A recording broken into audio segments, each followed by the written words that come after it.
నమస్తే, నేను మీ అశ్విని కుమార్. ఉభయ సభల్లో ఆపరేషన్ సింధూర్కి సంబంధించి చర్చలు ముగిసాయి.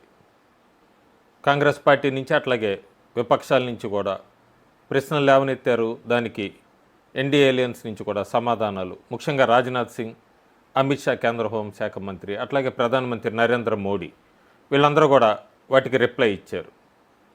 కాంగ్రెస్ పార్టీ మాత్రం వాళ్ళు అనుకున్న వాళ్ళు, వాళ్ళు చెప్పిన వాళ్ళ పేర్లు, వాళ్ళకి రాసిచ్చిన ఎవరైతే స్క్రిప్ట్ రాసిచ్చారో సేమ్ టు సేమ్ అదే చదివారు లోక్సభలో, రాజ్యసభలో.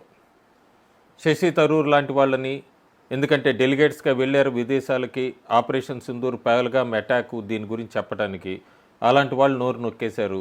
మనీష్ తివారీ లాంటి వాళ్ళని కూడా మాట్లాడటానికి అవకాశం ఇవ్వలేదు. ఆ డీటెయిల్స్లోకి వెళ్ళే ముందు చాలామంది ప్రస్తుతం కొత్తగా ఓటు హక్కు వినియోగించకపోతున్నారు. రాబోయే ఎన్నికల్లో, అది లోక్సభ అవ్వచ్చు లేదా రాష్ట్ర అసెంబ్లీ ఎన్నికలకు సంబంధించి, వీళ్ళకి గతం హిస్టరీ చాలా వరకు తెలీదు, చెప్పాల్సిన అవసరం ఉంది. మనం ఏదైనా ఫ్యాక్ట్స్ మాట్లాడినప్పుడు ఆ పార్టీకి మద్దత, ఈ పార్టీకి మీకు ఎంత తీసుకున్నారు, ఇవన్నీ కూడా రన్నింగ్ స్టోరీ అన్ని యూట్యూబ్ ఛానల్స్ వాళ్ళకి సహజంగానే. కానీ ఫ్యాక్ట్స్ తెలియాలి, వాళ్ళు ఎంత చెప్పినా కూడా మనం ఉన్న ఫ్యాక్ట్స్ తెలియాలి. చాలామంది యూపీఏ బ్యాక్ అంటున్నారు, వెనక్కి రావాలి మళ్ళీ యూపీఏఆర్ అని. అవును, ఎందుకంటే అప్పుడు రోడ్ల మీద గుంతలు ఇవన్నీ ఉండేవి కాదు, ఎందుకంటే అసలు రోడ్లే ఉండేవి కాదు. అప్పుడు అసలు పవర్ కట్ అనేదే ఉండేది కాదు, ఎందుకంటే ఎలక్ట్రిసిటీ ప్రస్తుతం ఉన్నంత గ్రామాల్లో, పట్టణాల్లో ఈ ఎలక్ట్రిసిటీ ఉన్నదంతగా ఆ రోజుల్లో ఉండేది కాదు. సో వాళ్ళకి తెలియదు. ఇప్పుడు యూపీఏ బ్యాక్ కావాలని కొత్తగా వస్తున్న వాళ్ళకి ఆ స్లోగన్ ఎందుకు అందుకుంటున్నారు, ఎవరు ఫీడ్బ్యాక్ ఇస్తున్నారు? 2014లో కూడా బీజేపీకి మోడీకి ఎందుకు ఓటేశారు భారతదేశ ప్రజలప్పుడు?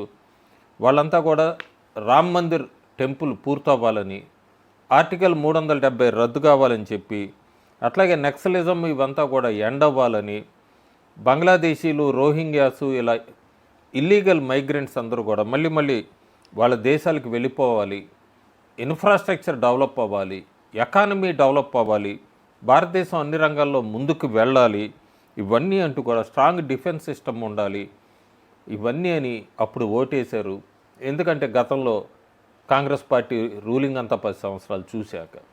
సో తెలియాల్సింది చాలా ఉంది ప్రస్తుతం కొత్తగా ఓటు హక్కు వినియోగించుకోబోతున్న వాళ్ళకి. ఇంకా నిన్న చాలా క్లియర్గా చూసాం, మంగళవారం నాడు లోక్సభలో ప్రియాంక గాంధీ మాట్లాడుతూ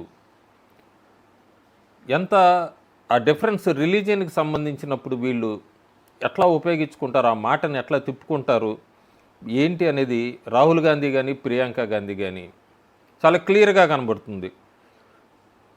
క్రిస్టియన్స్ అటాక్ జరిగింది, రాహుల్ గాంధీ ట్వీట్ పెట్టారు, 2 నన్స్ క్రిస్టియన్స్ని అటాక్ చేశారు బీజేపీ వాళ్ళంటూ కూడా. అదే ప్రియాంక గాంధీ లోక్సభలో మాట్లాడుతూ వాళ్ళు హిందూస్ కాదు ఇండియన్స్ అంటూ, పక్కన వాళ్ళు ఎంతోమంది హిందూస్ అని చెప్తున్నప్పటికీ కూడా నో, వాళ్ళు ఇండియన్స్ అంటూ అక్కడ ఆ హిందూ మతం పేరు తీసుకురావటానికి వాళ్ళకి ఏం అడ్డం వచ్చింది అనేది గాంధీ ఫ్యామిలీ ఆలోచించుకోవాలి.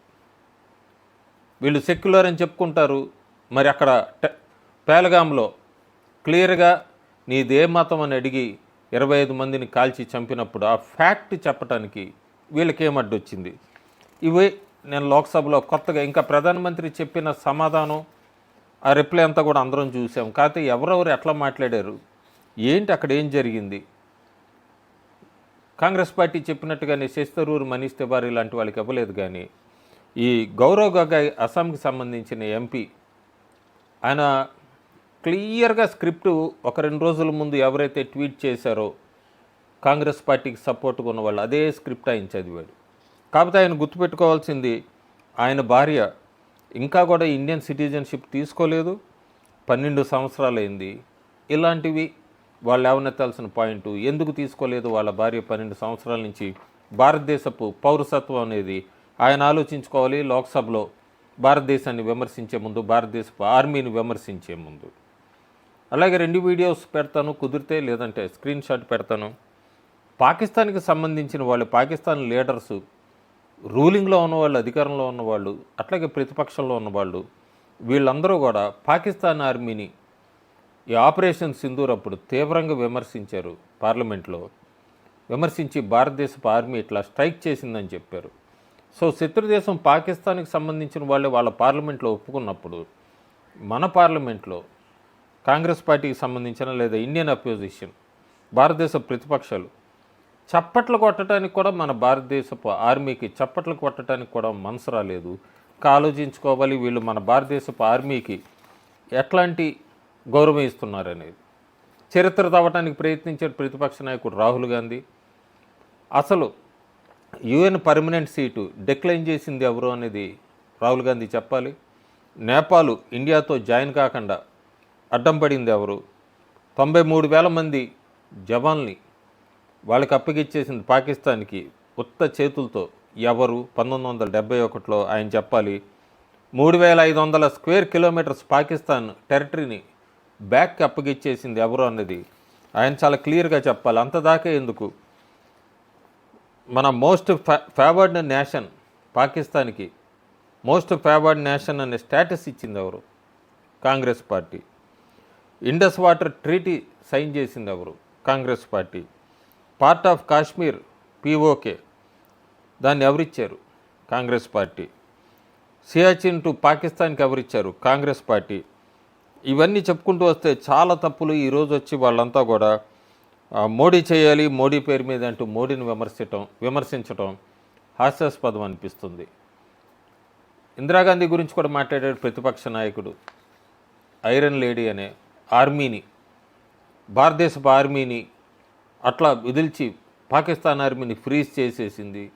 డేరు మీరు ట్రంప్కి క్షమాపణ చెప్పాలి, లేకపోతే ట్రంప్ ఎన్నిసార్లు ఎందుకు అంటున్నాడు? 29 సార్లు ఆయన యుద్ధాన్ని నేనే ఆపాను అంటున్నాడు అంటూ కూడా ఒక్కి ఎక్కడైనా ప్రధానమంత్రి నరేంద్ర మోడీ నోటి వెంబడ ట్రంప్ అని రాగానే యూఎస్ పేపర్స్లో వీళ్ళ సోరోస్ వర్గం హైలైట్ చేయాలి, భారతదేశము అమెరికా టైస్ దెబ్బ కొట్టాలన్న ప్లాన్ ఫెయిల్ అయిపోయింది.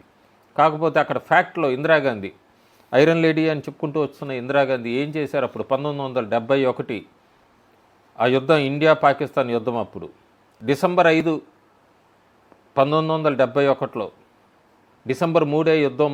పాకిస్తాన్ ఆర్మీ భారతదేశం వైపు దూసుకొస్తుంటే డిసెంబర్ 5, 1971లో చాలా క్లియర్గా నిక్సన్కి, అమెరికన్ ప్రెసిడెంట్ నిక్సన్కి లెటర్ రాసి ఎట్టి పరిస్థితుల్లో మీరందరూ కూడా పాకిస్తాన్కి చెప్పండి, పాకిస్తాన్తో యుద్ధం ఆపించండి, ఎందుకంటే మా గవర్నమెంట్ చాలా డేంజర్లో ఉంది అని ఒక పెద్ద లెటర్ రాసింది కూడా ఎక్స్పోజ్ చేయొచ్చు. ఇలాంటివన్నీ కూడా చాలా క్లియర్గా ఉంది హిస్టోరియన్లో. అవన్నీ కూడా మీకు పక్కన స్లైడ్లో పెడతాను.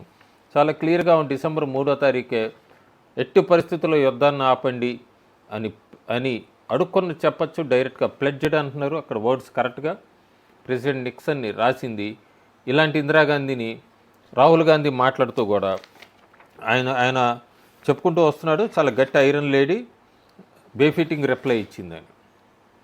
సో ఇప్పుడున్న వాళ్ళకి అందరికీ రాహుల్ గాంధీ సమాధానం వింటే నిజంగానే 1971లో ఆవిడ అట్లా చేసిందా? అందుకే చరిత్రను దాచితే దాగదు, ఫ్యాక్ట్స్ చెప్పాల్సిన అవసరం కూడా ఎంతైనా ఉంది. కానీ ప్రస్తుతం ఉన్న భారతదేశ ప్రభుత్వం ఎక్కడా కూడా కేంద్ర ప్రభుత్వం మోడీ చెప్పినట్టుగా 193 దేశాల్లో కేవలం 3 దేశాలే పాకిస్తాన్ వైపు నిలిచినాయి, 190 దేశాలు భారతదేశం వైపు నిలిచినాయి. ఏ ఒక్క నాయకుడు అని ఆయన చెప్పాడు. అక్కడ ట్రంప్ అని పేరు తీయకుండా అందరి పేర్లు కవర్ అయినట్టే. ఏ ఒక్క నాయకుడు కూడా ఆపరేషన్ సింధూర్ని ఆపద్దని కానీ బ్యాక్కి వెళ్ళమని కానీ భారతదేశాన్ని కోరలేదు. ఇన్ఫ్యాక్ట్ అమెరికా వైస్ ప్రెసిడెంట్ అర్ధగంట సేపు ఆ సమయంలో ప్రధానమంత్రి ఫోన్ కాల్ కోసం వెయిట్ చేశాడు. అది ఇప్పుడు ప్రస్తుతం భారతదేశంకున్న పవరు, సాధించిన విజయాలు. సో ఇంకా ఈ లైస్ అన్నీ చెప్పుకుంటూ వెళ్తే గతం తీసుకుంటూ వస్తారు. నెహ్రూ దగ్గర నుంచి భారతదేశం ఎందుకు 2014 ముందు ఏమేం జరిగినాయి అవన్నీ కూడా మళ్ళీ చెప్పుకుంటూ వస్తే కాంగ్రెస్ పార్టీ నాయకులు మళ్ళీ డిఫెన్స్లో పడాల్సి వస్తుంది. Thank you.